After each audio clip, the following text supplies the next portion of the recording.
नमस्कार दोस्तों, मैं हूं विवेक और आपका बहुत बहुत स्वागत है सोशल मीडिया न्यूज 24 में। आज बुधवार 21 जनवरी 2026 है और मैं लेकर आया हूं आज की सबसे बड़ी और महत्वपूर्ण राष्ट्रीय खबरें जो आपको जानना बेहद जरूरी है। तो चलिए शुरू करते हैं आज का न्यूज बुलेटिन।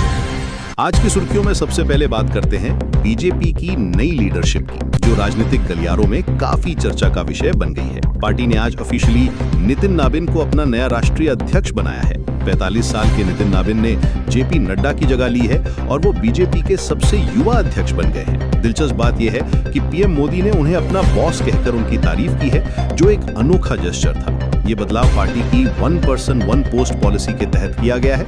नितिन नाबिन का कार्यकाल जनवरी 2026 से जनवरी 2029 तक होगा और पॉलिटिकल एक्सपर्ट्स का मानना है कि ये डिसीजन पार्टी की फ्यूचर स्ट्रैटेजी के लिए काफी अहम है। अब बात करते हैं असम की गंभीर स्थिति की, जो देश के लिए चिंता का विषय बनी हुई है। कोकराझार में एक कार एक्सीडेंट के बाद कम्युनल वायलेंस भड़क गया है। हालात इतने बिगड़े कि सरकार को रैपिड एक्शन फोर्स तैनात करना पड़ा और मोबाइल इंटरनेट सर्विसेज बंद करनी पड़ी। ये घटना दिखाती है कि कैसे छोटी सी बात भी कभी-कभी बड़ी समस्या बन जाती है। लोकल एडमिनिस्ट्रेशन पूरी तरह से अलर्ट मोड में है और पीस और हार्मनी बनाए रखने के लिए हर संभव कोशिश कर रहा है।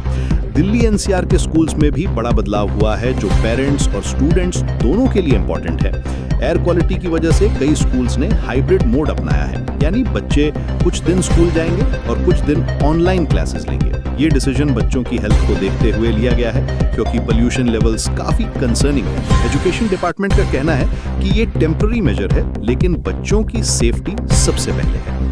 इकोनॉमी की बात करें तो आईएमएफ ने इंडिया की ग्रोथ फोरकास्ट बढ़ाकर 7.3% कर दी है। ये बहुत अच्छी खबर है, क्योंकि ग्लोबल रिसेशन के बावजूद भी इंडिया की इकोनॉमी मजबूत बनी हुई है। फिच रेटिंग्स का कहना है कि FY27 में इंडियन अर्निंग्स में सुधार होगा, लेकिन यूएस टैरिफ्स का खतरा अभी भी बना हुआ है। इकोनॉमिस्ट्स का मानना है कि ये ग्रोथ रेट इंडिया को वर्ल्ड की फास्टेस्ट ग्रोइंग मेजर इकोनॉमी बनाए रखेगा। टेक्नोलॉजी की दुनिया में भी बड़ी खबर है, जो करोड़्स ऑफ इंडियंस को फायदा पहुंचाने वाली है। EPFO ने अनाउंस किया है कि अप्रैल से 8 करोड़ से ज्यादा मेंबर्स अपना PF UPI के थ्रू विड्रॉ कर सकेंगे। ये भीम ऐप के जरिए होगा, जो डिजिटल इंडिया की दिशा में एक बड़ा कदम है। EPFO 3.0 भी जल्दी लॉन्च होने वाला है, जिसमें AI पावर्ड ट्रांसलेशन और कई नए यूजर फ्रेंडली फीचर्स होंगे।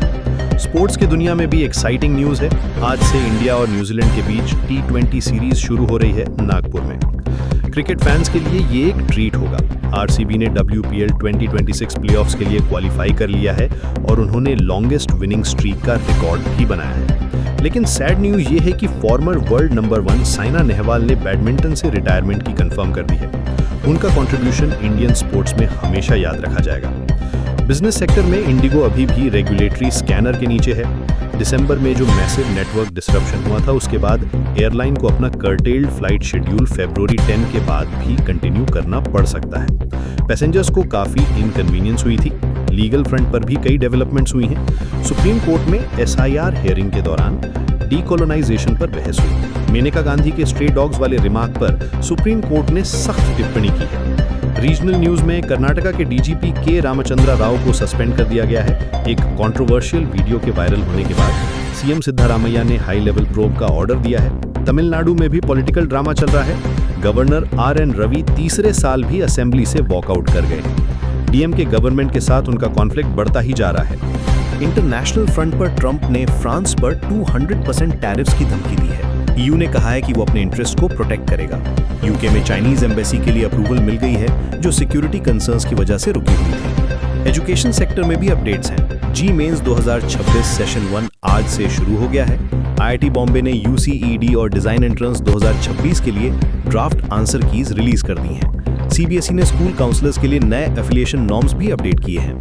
रिपब्लिक डे 2026 की तैयारियां भी फुल स्विंग में हैं। कर्तव्य पथ पर परेड देखने के लिए लगभग 10,000 स्पेशल गेस्ट को इनवाइट किया गया है। तो दोस्तों, ये थी आज की major national headlines. Social media news 24 आपको हमेशा लेटेस्ट और एक्यूरेट इन्फॉर्मेशन देने के लिए कमिटेड है। कल फिर मिलेंगे नई अपडेट्स के साथ। तब तक के लिए मैं विवेक कह रहा हूँ, स्टे इन्फॉर्म्ड, स्टे कनेक्टेड।